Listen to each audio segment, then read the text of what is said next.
Isa sa mga pinakamalaking pagkakamali na madalas ginagawa ng mga lalaki kapag nahanap nila ang babaeng gusto nila ay ang magpakita ng sobrang interes at desperasyon. Iniisip nila na ang pagpapakita ng interest ay magpapalapit sa kanila sa babae. Pero ang totoo, mas lalo lang itong nagiging dahilan ng paglayo. Lahat tayo, babae man o lalaki, ay may likas na resistance kapag nararamdaman nating may nagmamadaling magkapalagayang loob o nagmamagandang loob lang dahil gusto lang tayong makuha.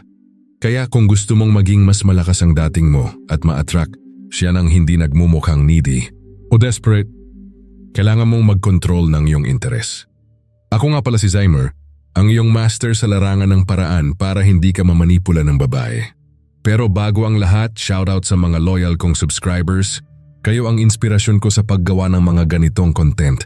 Kaya ngayon simulan na natin bulat-latin natin kung ano ang perks kapag hindi ka nagpakita ng interest pero siya pa rin ang mahuhulog sa huli. Ang sikreto sa pagpapakita ng mas malakas na atraksyon sa mga babae ay hindi sa pagpapakita ng sobrang pagnanasa o pagkahulog agad.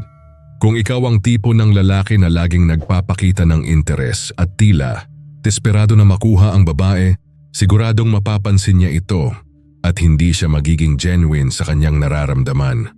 Sa kabilang banda, kapag ikaw ay hindi masyadong nagpapakita ng interes at hindi pinapalakas ang pressure, magiging curious siya sa'yo at magsisimulang magtaka kung bakit ikaw hindi katulad ng ibang lalaki na umaasa lang na makuha ang pansin niya.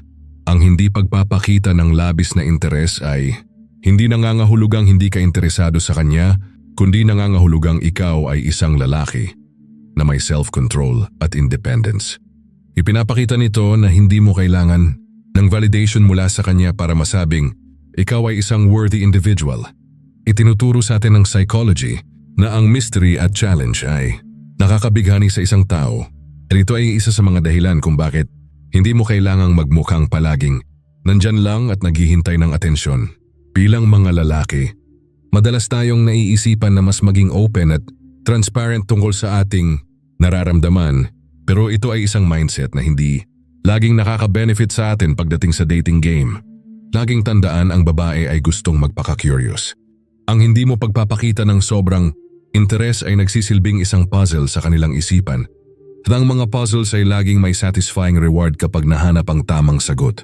Kapag ikaw ay hindi nagpapakita ng sobrang interes, ang babae ay magiging interesado na alamin kung bakit hindi ka ganon ka-affectionate o ka-interested tulad ng ibang lalaki. Kaya't kung nais mong maging mas makapangyarihan sa kanyang mga mata, kailangan mong mag-master ng art of playing it cool. Huwag mong gawing laging about sa kanya o tungkol sa pagpapakita ng pagnanasa. Huwag maging predictable at higit sa lahat huwag maging desperado. Kung ikaw ay magpapakita ng kontrol at hindi magiging obvious sa pagpapakita ng interes, siya mismo ang maghahanap at mahulog sa iyo. Number 1. Mag-focus sa iyong sariling buhay at mga goals. Isa sa mga pinaka-epektibong paraan para hindi magmukhang desperado o needy ay ang pagpapakita na ikaw ay may sariling buhay, interests at goals. Kapag ipinakita mo sa isang babae na hindi ka umaasa sa kanya para lang magbigay ng saya o validation sa iyong buhay, magiging mas attractive ka sa kanya.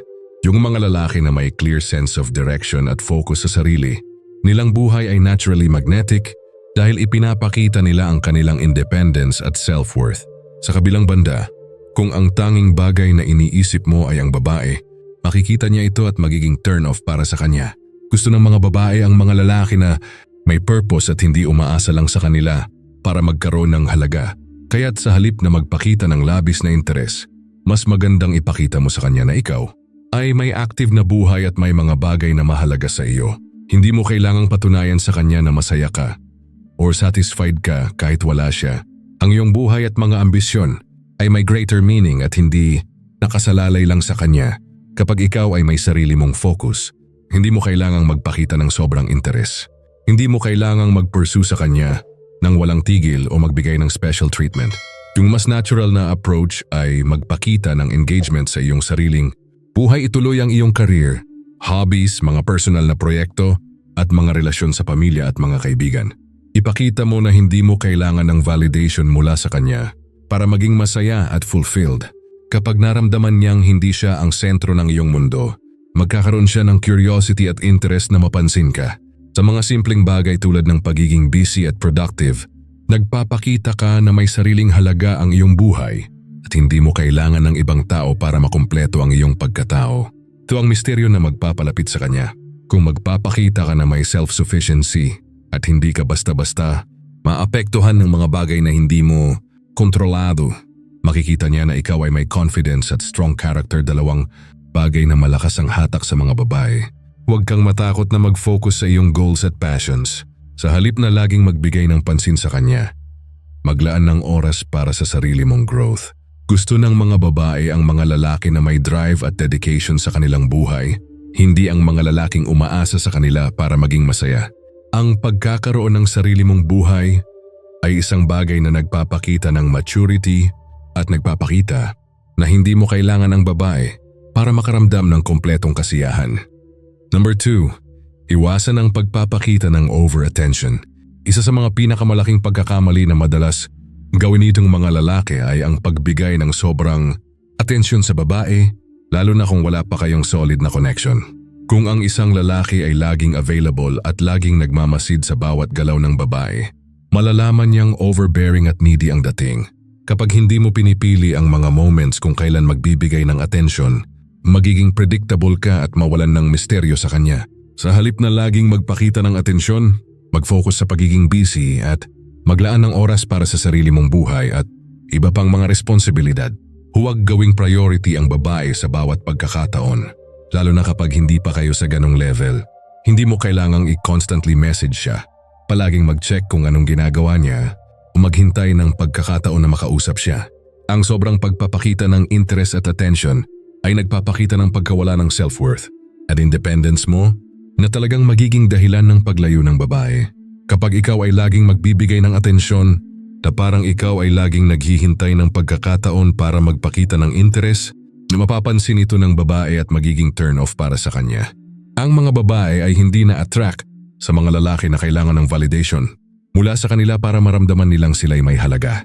Kung ang babae ay nararamdaman niyang siya lang ang focus, mumat ikaw ay walang ibang buhay.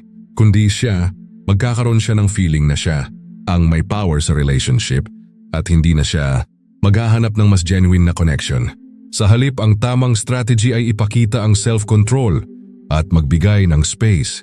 Kung magbibigay ka ng atensyon, gawin ito sa mga importanteng moments lang, hindi araw-araw. Ang mga moments na ito ay magiging mas meaningful at mas maghahatid ng halaga. Kaya hindi mawawala ang interest ng babae sa'yo. Kapag hindi mo ipinapakita na palagi kang available at laging may oras para sa kanya, magbibigay ito sa kanya ng sense of uncertainty na siya ang dapat maghahanap ng chance upang mag-connect. Ang tunay na lakas ng attraction ay hindi nanggagaling sa pagkakaroon ng constant presence o pagpapakita ng sobra-sobrang atensyon. Ito ay nanggagaling sa pagkakaroon ng misteryo at pagpapakita na meron kang buhay na hindi nakatali sa kanya. Gawin mong unti-unti at natural ang iyong paglapit sa kanya. Huwag magmukhang may agenda o naghihintay na makuha ang kanyang atensyon.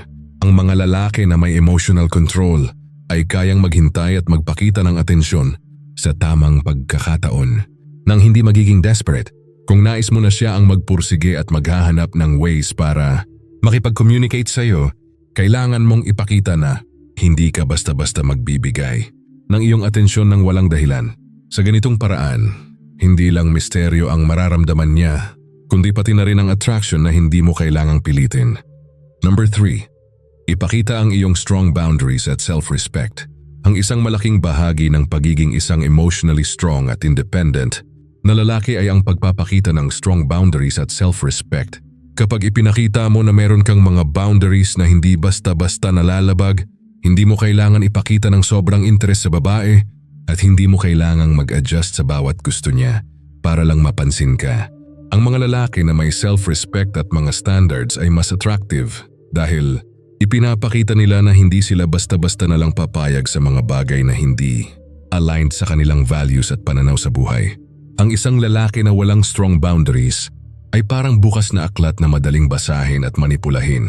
Ang babae ay madalas maghanap ng mga lalaki na may self-control at confidence sa kanilang sarili. Kung ikaw ay palaging sumusunod sa lahat ng gusto ng babae, Papansinin niya ito at malalaman niyang ikaw ay may low standards. Hindi ito magdadala sa iyo ng genuine attraction kundi pagpapakita ng pagiging dependent at lacking in self-respect. Hindi ibig sabihin na hindi mo siya dapat i-please or i-approach, pero dapat ay ipakita mo na hindi ka basta-basta malilinlang o matitinag. Ang pagpapakita ng boundaries ay nagsasaad na ikaw ay may principles at values na hindi mo nais isakripisyo para lang makuha ang atensyon ng isang babae. Yung mga lalaki na may clear boundaries ay hindi natatakot magpahayag ng kanilang opinyon at ipakita kung ano ang tama at mali sa kanilang pananaw. Hindi sila magpapursue ng isang babae na hindi rin nagbibigay ng respeto sa kanila. Ang mga babae ay gustong makita ang maturity at stability sa isang lalaki. Kapag ikaw ay may strong boundaries, ipinapakita mo na ikaw ay isang taong principled. Hindi lang basta gumagalaw base sa kung ano ang gusto ng iba. Kapag hindi mo ipinapakita na ikaw ay may mga limitations at self-worth, baka mapansin ng babae na hindi ka seryoso o may tendency to please na magmukhang needy. Hindi mo kailangang mag-adjust o magpakita ng sobrang interes sa isang babae para ipakita sa kanya na mahalaga siya sa'yo. Sa halip, ipakita mo na ang iyong time at effort ay valuable. Mas hindi mo ibibigay ang mga ito basta-basta. Ang pagkakaroon ng strong boundaries ay nagpapakita ng confidence at self-sufficiency. At ito ay mga qualities na malakas ang hatak sa mga babae. Magiging mas interesado siya kung makita niyang may standards ka sa buhay at hindi ka madaling mag-adjust o mag-please lang. Huwag maging clingy o subservient, kundi ipakita ang iyong pagiging independent at in control sa iyong buhay. Sa ganitong paraan, siya ang magsisilbing mag-hunt o magpursige upang makuha ang iyong atensyon dahil siya ang magiging challenge at hindi ikaw. Kapag may self-respect at boundaries ka, magkakaroon ka ng long-term attraction sa mga babae dahil ipapakita mo na ikaw ay hindi magpapadala sa unang pansin o hindi agad-agad bibigay ng walang effort. Ang strong boundaries ay isang reflection ng maturity at pagpapakita na ikaw ay isang man of value. Tandaan, hindi mo kailangang magpakita ng labis na interes para maging kaakit-akit. Minsan ang pinaka-attractive na bagay ay ang pagpapakita na meron kang self-worth at control sa iyong buhay. Ito yung mga ka-cerebral hacks. Sana marami kayong natutunan sa mga tips na ibinahagi ko sa video na ito. Kung gusto mong maging mas attractive at magkaroon ng mas malalim na connection sa babae, huwag matakot mag-focus sa sarili mong buhay at magpakita ng strong boundaries. Tandaan, hindi mo kailangan maging desperate o magmukhang needy para maakit siya. Kapag natutunan mong kontrolin ang iyong emotional responses at magpakita ng self-respect at confidence, tiyak na maghuhulog siya sa iyo ng kusa. Kung nagustuhan mo ang video na ito, huwag kalimutan mag-subscribe sa channel na Cerebral Hacks at pindutin ang notification bell para maging updated sa mga susunod na tips and strategies na makakatulong sa iyo sa love life at relationships. Kung may mga questions ka o kung may mga topics kang gusto nating talakayin, mag-iwan lang ng comment sa baba. Hanggang sa susunod na video, stay cerebral, stay confident, and let's keep mastering the game. Salamat sa panonood.